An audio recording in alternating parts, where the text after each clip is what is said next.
احنا هنا في ايفنت سناب شات، هنا مكاني وهنا راح اتحدث الى الجماعة السناب شاتية كذا. اهلا وسهلا فيكم في مكتب سناب شات. انا الونا السناب ستار على سناب شات، وهذا زوجي يزن عبويني سناب ستار على سناب شات.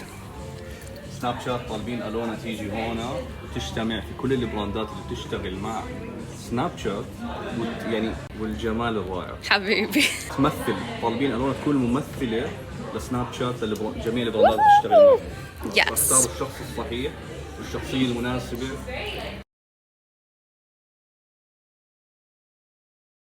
قبل ما نبدأ الحوار أول شيء آيست كوفي، بعد ما نخلص نم نم نم نم نم نم نم نم نم.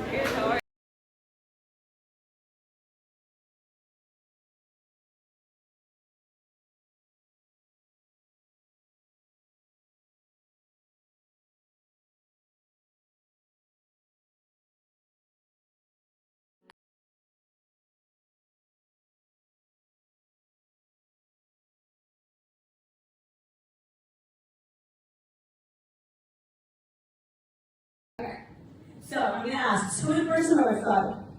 Thought always. Carrot or noodle or pan? Or juice? Natural juice. Natural juice. Home of thought or restaurant of thought? Both. Both. Ramadan lanterns or fairy lights? Fairy lights. Fairy lights. Well before thought or after thought? Both.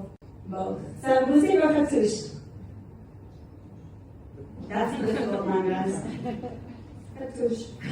Later on Snapchat, and then I kind of delved deeper into the business world. I built my own brand, I wrote my own book, and a lot of these things that I have done is actually thanks to Snapchat.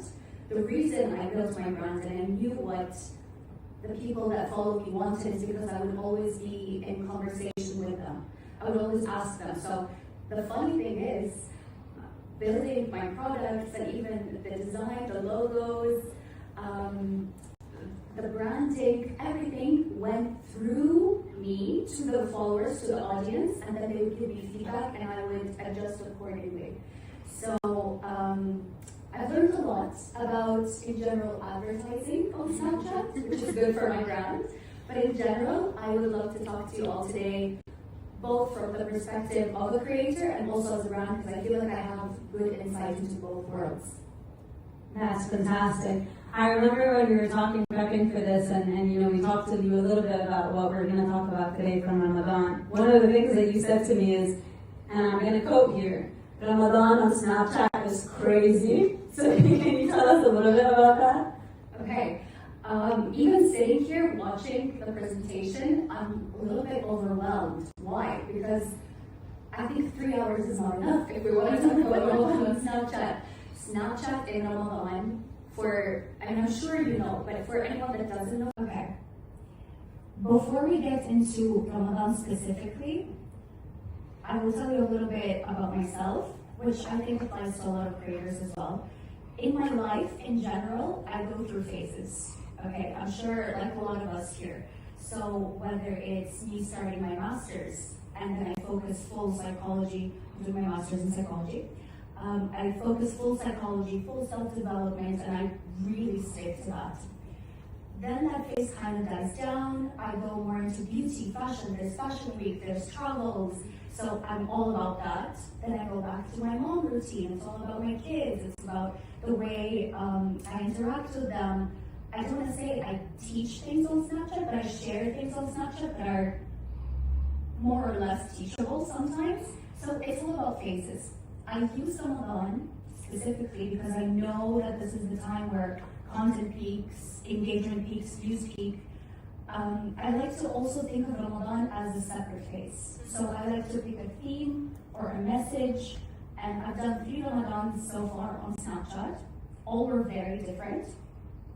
But that's what I do. I take the time prior to decide what my message is going to be, what my theme is going to be like for that year. Different areas. So now they want to know everything. But it's lovely because you really, like I said in the beginning, you feel like you're best friends and you're sharing for the sake of sharing, not for the sake of having like a target in mind that you want to fulfill. Just to build on that, what have you seen work for you in Ramadan? You've spoken about how certain content peaks for you. I'm sure there are a lot of brands here that want to get like all your hacks. So what you have seen work for you that maybe we can also take and learn from? I think now we live in a different time because the followers, they want to feel like they're part of something. And whatever story you put out, they want to feel like you are talking with them, like you kind of grab them under your wing and they're there to give you feedback, they're there to answer your question. Who cares sometimes?